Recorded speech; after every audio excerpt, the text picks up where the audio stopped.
Mesdames et messieurs, amis internautes de Royal TV Bénin, salut et bienvenue dans cette émission spéciale. Une émission qui sera consacrée à la 10e édition de la fête de retrouvailles des filles et fils de Kpoton, autrement dit Kpoton-Houé. Au cours de cette émission, nous allons, n'est-ce pas, parler de l'organisation pratique de cette 10e édition et les réalisations faites au cours des 9 dernières éditions. Et pour parler de cette fête-là, je suis sur ce plateau avec deux dignes fils de la famille Kpoton. À ma gauche, j'ai Aladji Moïbi Kpoton. Bonjour, monsieur Kpoton, Moïbi. Bonjour, cher journaliste. Merci d'accepter notre invitation. Je vous remercie. À ma droite, j'ai Nouboyon Basile Kpoton. Bonjour, monsieur Nouboyon. Bonjour, monsieur le journaliste. Merci d'être là. Il n'y a pas de souci. Pourquoi Nouboyon?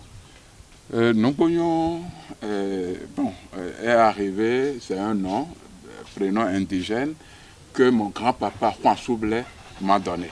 Nouboyon, la vérité est bonne. La vérité. Amis internautes de Royal TV Bénin, faisons un tour au service commercial.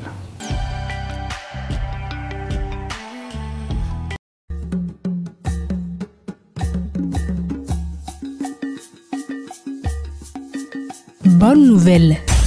Les laboratoires de Suyovo vous offrent désormais de bons remèdes apaisants, antidouleurs et déstressants. Il s'agit du thé Tikosi, un thé 100% naturel, donc bio. Fait à base des plantes médicinales, ça apaise les douleurs dans les arthroses, les rhumatismes articulaires, la drépanocytose, les traumatismes osseux et lutte également contre le stress tout en facilitant le sommeil. Pour plus d'informations, veuillez contacter le plus 229 01 44 84 36 36.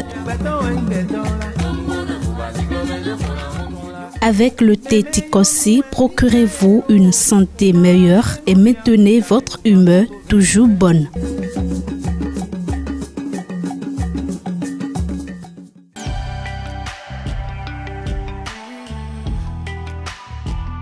Et donc, comme vous venez de le constater, nous sommes trois sur ce plateau et chacun de nous a un joli tissu là qui est réalisé juste pour la 10e édition de la fête de retrouvailles de la famille Kpoton. Alors, monsieur Moïbi Kpoton, pourquoi cette initiative? Pourquoi initier la fête de retrouvailles de la famille Kpoton? Merci beaucoup. Vous savez, la famille Kpoton est une très grande famille à Bembe. J'ai constaté à un moment donné que on ne se connaît pas. Quand il y a un décès, certains peuvent arriver parce qu'il y a décès. Mais en dehors de ça, on ne se connaît pas. Je peux rencontrer un neveu, un cousin, une nièce en ville et ne pas savoir que c'est mon propre frère. Ça m'a fait réfléchir. Et j'ai décidé un jour de convoquer une réunion avec mon frère, mon grand frère, père à son âme, Kpoton Jean. Nous avons convoqué la réunion et on a demandé que tous les fils du Kpoton participent à la réunion. Et au cours de la réunion, quelqu'un a demandé que chacun se lève et se présente. Je suis le fils de telle personne, je fais telle chose, j'habite tel endroit. Vraiment, c'était une réunion intéressante. À la fin de la réunion, c'est sans hésiter que les gens disent il faut qu'on se retrouve régulièrement. Et pour se retrouver régulièrement, le cadre approprié, c'est d'organiser une fête. C'est comme ça que la fête est née. Alors, la première édition a eu lieu en 2015. En 2015. Nous sommes en 2025, donc sans doute cela fait 10 ans que cette fête a commencé. Cette fête. Alors, vous avez donné les raisons pour lesquelles vous avez initié cette fête-là. Donc, sans doute, vous êtes l'initiateur. Je suis l'initiateur. Et avec mon grand frère, il faut que je le précise. Jean Kpoton. Mon grand frère Jean Kpoton qui n'est plus de ce monde. Et à son âme. Voilà. Alors, 10 ans déjà, et nous sommes en train d'organiser, vous, les membres de la famille Kpoton, du 11 au 13 avril 2025, la 10e édition de cette fête. Quelles sont les dispositions pratiques que le comité d'organisation a déjà prises? Oui, pour organiser une fête, la première des choses, c'est l'argent. Nous avons lancé depuis plus de 6 mois les cotisations. Donc les cotisations vont bon train. Nous avons déjà une importante cagnotte. Ensuite, il y a un comité d'organisation à qui on a réparti la tâche, qui est chargé de faire ci, qui est chargé de faire ça. Tout ça là, c'est au point. Ensuite, quand on dit fête, on dit tissu. Voilà. C'est là où j'en viens, et là je vais m'adresser à M. Nouboyon. Basile Poton, quand on dit fête, c'est tissu. Et je crois que depuis la première édition, vous avez toujours confectionné un tissu à cet effet. Ce tissu, c'est pour la 10e édition. Cela coûte combien? On peut trouver ça où et où? Merci, monsieur le journaliste. Depuis qu'on a entrepris les manifestations de la fête, on prenait des tissus seulement. On n'a pas imprimé, on n'a pas l'idée d'imprimer des tissus. Et donc c'est à partir de 8e édition qu'on a commencé par dire, mais il faudrait que, ça dit, la fête est en train de prendre vraiment d'ampleur. Et il faudrait que les gens sont commencés par dire, mais il faudrait qu'on essaye quand même d'imprimer de tissu. Et notre marque serait restée là-dessus. Donc c'est pour ça que 9e édition, là, on a essayé d'imprimer de tissu. Encore que Aladja Naïma est de la famille Poton, et voilà. Donc, on imagine. Tu vois juste. Donc et on a imprimé la 9e édition, et maintenant 10e édition, on a dit qu'on doit encore le marquer. Et c'est de là que l'idée d'imprimer le tissu pour 10e anniversaire là, est arrivée, et on est allé jusqu'en Chine pour pouvoir lancer l'imprimé des tissus. Ça, c'est une belle réalisation, il faut l'avouer. Je suis en train de lire sur le tissu collectivité Monsoupe à Tingla Poton.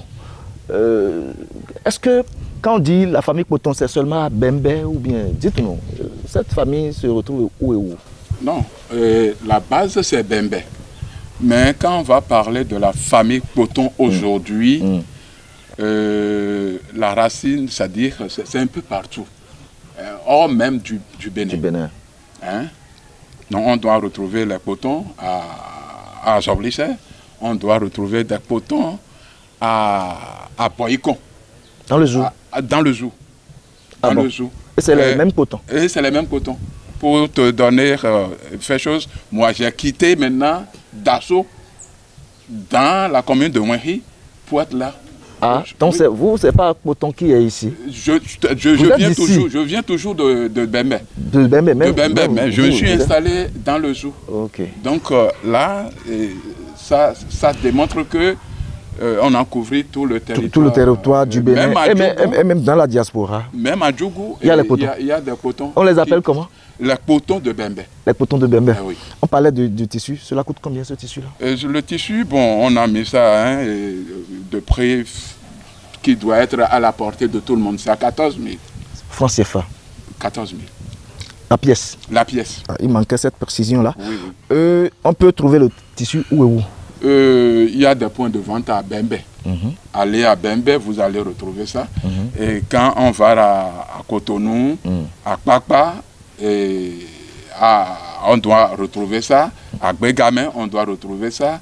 Et à Calavi, il y en a.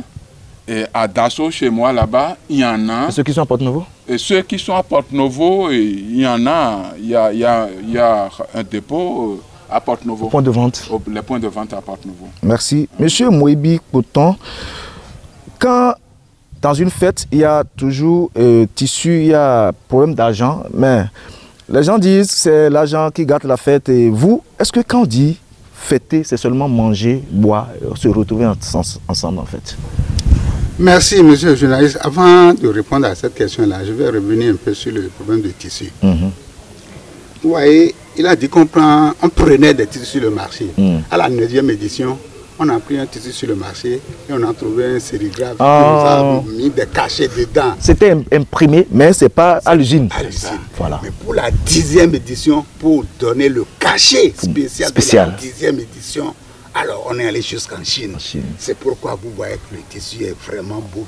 Joli, bien imprimé. Voilà la précision que je vous ai donnée. D'accord. C'est comme le Wemepui en fait. Oui. Bien fait. Revenons à votre question. Oui, quand on fête, généralement, les gens mangent et boivent. Mais la fête de Otonkwe n'est pas seulement manger et boire. Il y a quoi derrière? Derrière, il y a des réalisations. Là, c'est important. Voyez-vous, lorsque nous avons commencé la fête, après quelques éditions, on a constaté que grâce aux ventes de tissus, on a eu un petit fonds. En plus, nous avons créé une caisse de solidarité. Les deux mises ensemble nous ont permis de commencer par venir en aide à nos frères et sœurs qui ont des problèmes. Vous savez, la misère est vraiment ambiante dans les villages, surtout à Bembe. Pour rien du tout, vous pouvez perdre un parent. Donc notre caisse de solidarité nous permet de secourir nos parents qui ont des problèmes, qui ont des défis, surtout en matière de santé. En dehors de ça, lorsque nous avons fait la 9e édition, non, la 8e édition, il y a 2 ans. Il y a 2 ans, nous nous sommes dit, bon, maintenant que nous avons un peu d'argent, qu'est-ce que nous pouvons faire pour notre village? Alors, nous nous sommes rapprochés du directeur de l'école primaire de Bembe. Nous nous sommes rapprochés de la responsable de la maternité de Bembe pour nous enquérir des problèmes, des difficultés qu'ils ont, les besoins qu'ils ont. Vous avez fait l'état des lieux? L'état des lieux. Alors le directeur de l'école primaire de Bembe, ses doléances dépassent un peu nos capacités. Du moins pour le moment. Parce que les problèmes qu'il a posés concernent des problèmes de génie civil. Vous savez que c'est des travaux qui coûtent cher. Par contre, au niveau de la maternité, nous avons fait beaucoup de choses. Comme? Alors, nous avons offert un table d'accouchement parce qu'elle n'en avait pas. C'est important. Ensuite, quand les femmes viennent pour des consultations, ils n'ont pas où s'asseoir. Les femmes s'asseyent par terre. Ce n'est pas agréable. Nous avons offert des bancs. On les soigne à même le sol.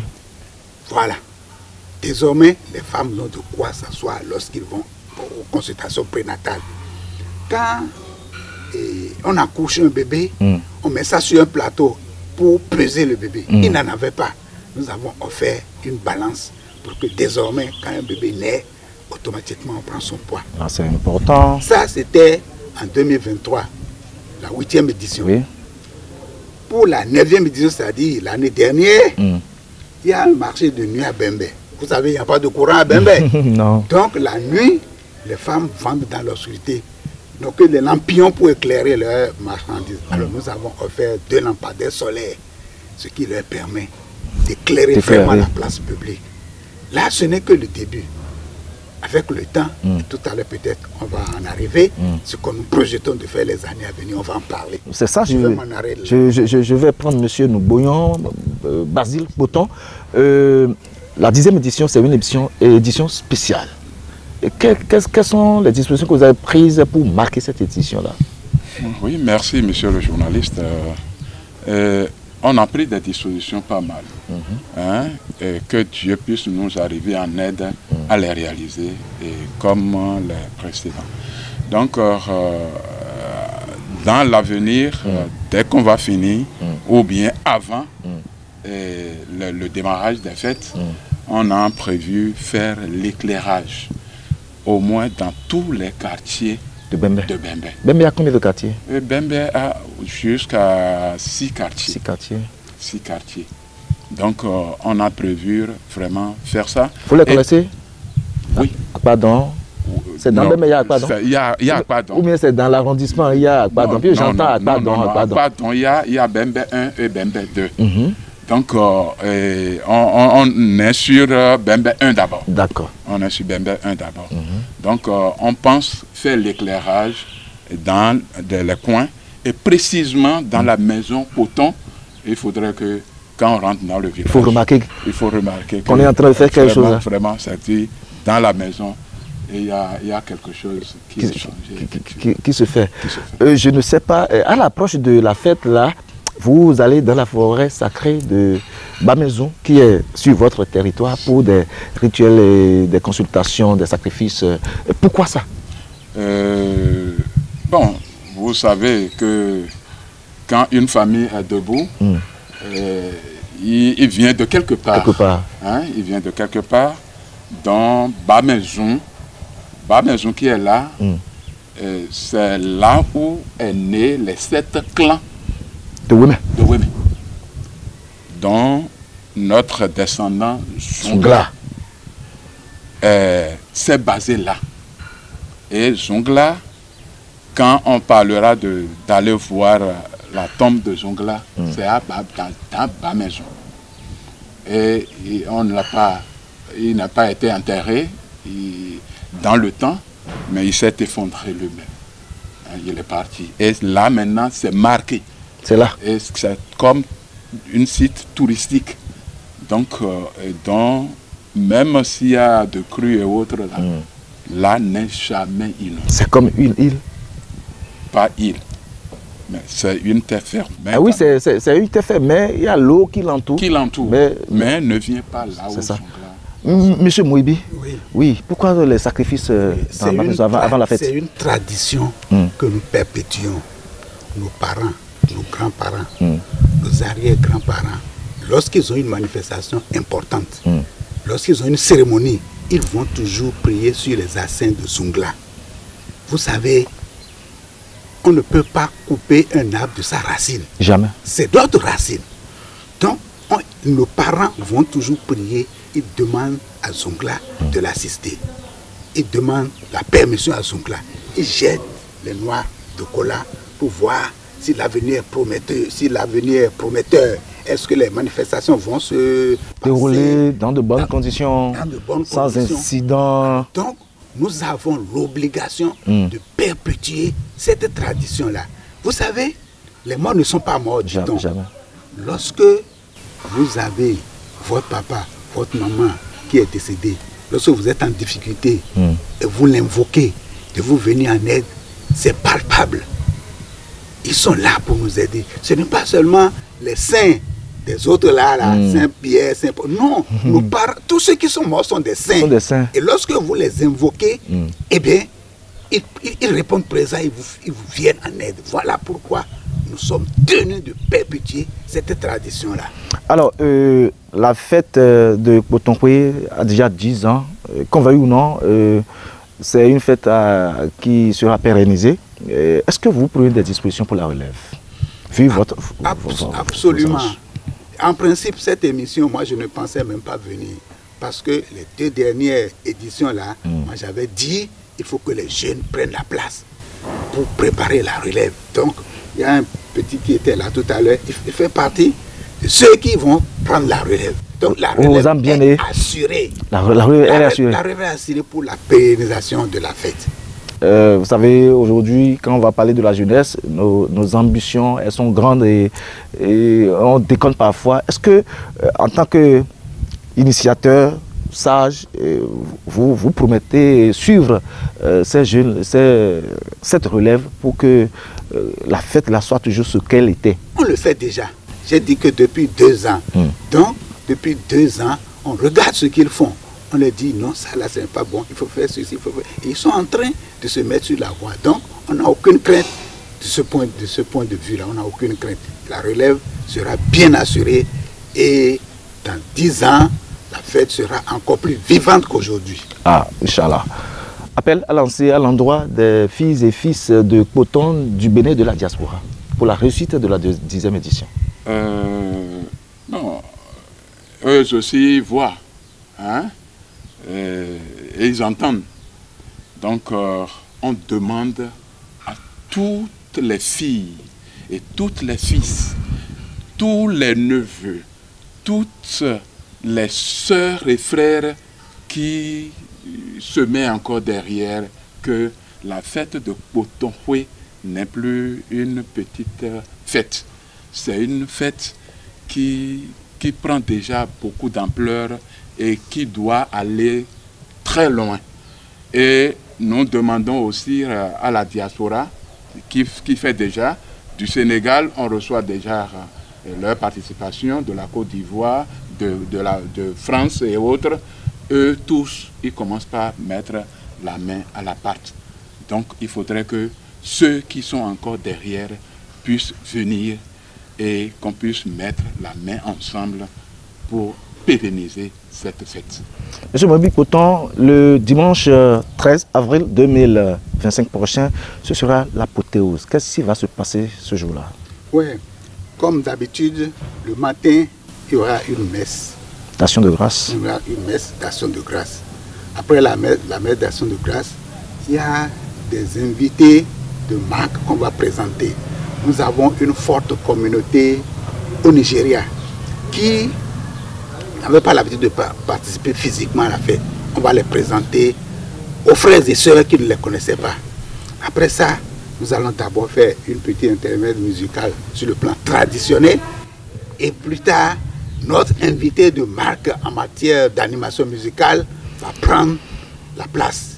Il y a un artiste invité qui va animer en live. Oui, et comment vous l'appelez déjà? De toute façon, dans le programme, il y a un artiste, un artiste invité. Maintenant, ce qui ragaillardit tout le monde quand il y a fête, c'est le manger. C'est en ce moment-là que les gens vont s'installer un peu partout pour commencer. J'aurais souhaité que tu sois mon invité. Il n'y a pas de problème. Invitation reçue. Les bons repas que j'ai prévus pour la fête. Là. Merci beaucoup. C'est une question curieuse. On a fêté Women Free il y a juste 2 semaines. Je voudrais vous demander si les filles et fils de Coton fêtent le Women Free, parce que c'est juste 2 semaines. Il y avait déjà le tissu que les gens ont payé, et encore tissu. Est-ce que c'est pas pesant, c'est pas tuant? Oui, je voudrais savoir. Ce n'est pas tuant. On dit chez nous, je vais parler la langue locale, notre fête date de 10 ans. Et nous avons toujours participé aux autres fêtes. Il n'y a pas que Women Free. Il y a Bembe Free, il y a Fagoudji Free. Ah oui. Et nous militons très bien dans toutes ces fêtes-là. Nous participons, nous contribuons, nous prenons des responsabilités dans ces fêtes-là. Et malgré ça, nous gardons jalousement le Coton Free. Voilà. Merci. Donc l'abondance de biens ne nuit pas, dit-on. Ne nuit pas. Trop de fêtes, trop de poissons, trop de poissons ne gâte pas à la sauce. Voilà. Vous savez, dans une organisation, il y a toujours des difficultés. Oui. Quelles sont les anicroches là que vous avez rencontrées au cours des 9 dernières années, au cours des 9 dernières organisations? Oui. La première difficulté, c'est les cotisations. Je dois rendre hommage à nos frères qui s'occupent de la collecte des fonds. Vous savez, surtout au village là-bas, c'est pas facile. Quand vous demandez aux gens de cotiser, bien que ce soit pour la cause commune, ils ne sont pas prêts à sortir l'argent. C'est toujours difficile. Donc nos frères qui font de porte en porte pour récupérer l'argent là, je leur fais un coucou. C'est la première difficulté. Alors l'autre difficulté, c'est, vous savez, le jour de la fête, il y a toujours des imprévus. Il y a toujours des imprévus. C'est pourquoi depuis l'édition première, nous avons un comité spécial qui, en dehors du comité d'organisation, qui prend en compte tout ce qui n'est pas prévu et que c'est le jour-là qu'on se rend compte qu'on doit faire ci, on doit faire ça. On leur délègue le pouvoir de régler tous ces problèmes-là pour rendre compte après la fête. Comment pensez-vous surmonter ces difficultés? Oui, vous savez, il y a des problèmes, tant qu'ils ne se posent pas, on ne les appréhende pas. On ne les apprécie pas. Donc, il est difficile de dire que, on dit imprévu. Imprévu, cela veut dire que on ne savait pas que ça allait se faire. Ça vient comme ça. Donc, il n'y a pas de disposition particulière à prendre. Okay. Quand ça survient, on les règle. Voilà. Nous sommes pratiquement à la fin de cette émission. Monsieur Noubouyon Basile Coton, quel sera votre mot de la fin? Merci, monsieur le journaliste. Notre mot de fin est que, comme d'habitude, les rituels qu'on avait l'habitude de faire à nos aïeux, pour que ceux qui vont quitter loin pour arriver, qu'il y ait la paix. C'est-à-dire la paix et rien que la paix au cours de la fête soit. Et que chacun d'entre nous, tel qu'on a l'habitude de le faire, les bâches que la famille prend à part, et chacun d'entre nous, on fait de pique-nique, chacun s'occupe de ses invités. Et que nous allons implorer nos aïeux de nous accompagner et que Dieu puisse avoir sa main là-dessus pour que la 10e édition soit vraiment marquée tel qu'on le souhaite. Merci beaucoup à vous, M. Basile. M. Moïbi Poton, une fête sans incident, c'est toujours votre souhait et c'est le souhait de tout le monde. Maintenant, quel est votre mot de fin? Oui, ce que je vais dire pour terminer, c'est une invite de tous mes frères et sœurs de se mettre dans la danse. Il ne faut pas dire, c'est l'affaire du bureau d'organisation. Tout le monde doit mettre la main à la pâte. C'est une cause commune. Oui, si nous tous nous mettons la main à la pâte, je crois qu'on va réussir facilement la fête, plutôt que de laisser le bureau d'organisation seulement s'occuper de tout le préparatif. Merci beaucoup à vous. Commencée en 2015, la fête de Potonkwe aura 10 ans, du 11 au 13, du 11 au 13 avril 2025 prochain. Et donc, comme les éditions antérieures, ce qui est sûr et ce qui est souhaité, c'est une fête sans aucun incident. Et donc, tout le monde, vous êtes invité à Bembe du 11 au 13 avril 2025 prochain. C'est la fin de cette émission spéciale. Merci de nous avoir suivis et bonne fête à toutes les filles et à tous les fils de Boton, de Bembe, du Bénin et de la diaspora. D'ici là, portez-vous bien.